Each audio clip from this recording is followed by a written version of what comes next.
So I've got a really fun selection here for Al and Susan of reds and whites from both France and Italy. Got some favorites from previous tastings and some new options as well. And some regions that you may not have had before. The first of which is Jura. That's this Domaine du Pélican.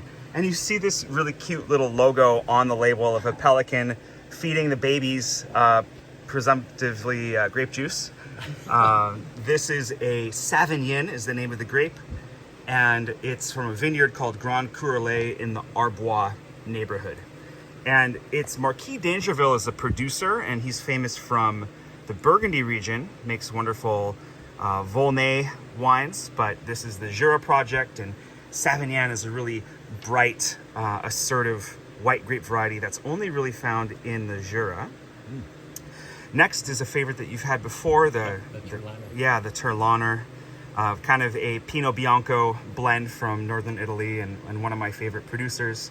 They're actually a cooperative, so they work with a lot of family farms in the region, collect their grapes, and make them cooperatively, and the production quality is super high.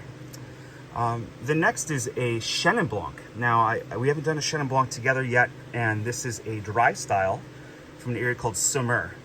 And in the Loire Valley, going from west to east, you have these different districts. And on the very far west, that's where the city of Nantes is. This is from Saumur, which is just further inland and is known for beautiful Chenin Blanc and Cabernet Franc wines. So Domaine du Collier is the producer there, one of the famous Kermit Lynch imports. So they're delicious. And forgive me, this is a Thomas Calder selection, but Cavatappi is the local supplier and super detailed. A very modern wine here. This is a Jean-Yves Péron Favorita. And Favorita is a local synonym of Vermentino. That's the Vermentino. That's the Vermentino. Yeah, i Vicini. And you'll notice that it says Vin de la Communauté Européenne. So it's not a French wine or an Italian wine exactly, because the wineries in eastern France over the border in Savoie, and then the grapes come from Italy and Piedmont. So Piedmont. They're picked in Italy, and the wine is completed in France. So interesting. Kind of a novel version of Vermentino. Next is another pretty modern wine, and you can always tell these modern labels by how kind of illustrated and colorful the labels are. Look at that. Yeah, this is a Falanghina, so one of the Campania grapes, and this is from southern Italy, kind of near the toe of the boot. I guess that would be Calabria. Campania is like more Naples area, kind of Amalfi Coast. You've loved this one before, the Soufrandière. That's excellent. Yeah, Chardonnay from the Mâcon, Le Clos de Grand Père. Clos referring to a vineyard that traditionally has a stone wall enclosing it. That's what Clos would refer to. So single vineyard wine here, 2017 vintage. And for these wax capsules, you can just go right into it with your corkscrew and just go right through the wax. You don't have to chip it off. Good to know. Yeah, you can just go right into it. Good to know. The next is another northern Italian wine. So not too far from the Terlaner, which is Alto Adige. This is further east in Friuli, which is almost into Slovenia. It's in that little corner nestled in northeast Italy.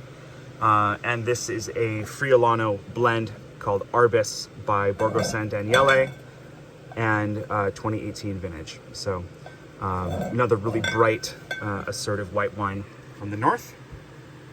Back to France here, a unique Alsace wine. And Alsace white wines are very tricky because you never know if they're going to be dry or sweet. Yes. But you can often kind of get to the dryness or sweetness by actually looking at the alcohol content. And if it's above 12%, it's going to be on the dry side. If it's below 12%, it's going to probably have some sweetness to it. That's a quick way of knowing. Yeah. But this Chasselas is a unique grape variety that's made in France and often Switzerland as well. And it's kind of an ancient white grape variety, but kind of similar to Chardonnay in some ways. And then on to a few reds here. On the Italian side, this is Barbera d'Alba. And Barbera comes from the same region as the Favorita. So this is in Piedmont in northern Italy. It's a lighter, red-fruited, very bright and juicy red wine, great with pasta. Next is an Italian wine with a lot of power and gusto to it, Amarone. And Amarone is a very unique grape, wine style because the grapes go through a raisination process. They actually, at the winery, dry the grapes out a bit in the rafters of the winery, and it concentrates the intensity of the wine quite a bit. And this is a very powerful style that you want to do with dinner. And then a couple of Bordeaux styles that you can try. You've had the Rouget before to success. Yes, that was very good. Wonderful Merlot-based blend. And then from Saint-Estèphe, so Pomerol is on the right bank of Bordeaux. Saint-Estèphe is on the left bank. It's just sort of across the river estuary there. This will be more of a Cabernet Sauvignon with Merlot blend. And it's one of the projects by Chateau Villepoix-Ferré, and is one of the classified estates from there. So one of their junior wines that should be drinking great right now from the vintage. So Wow. there you go. Oh, thank you so much. You're welcome.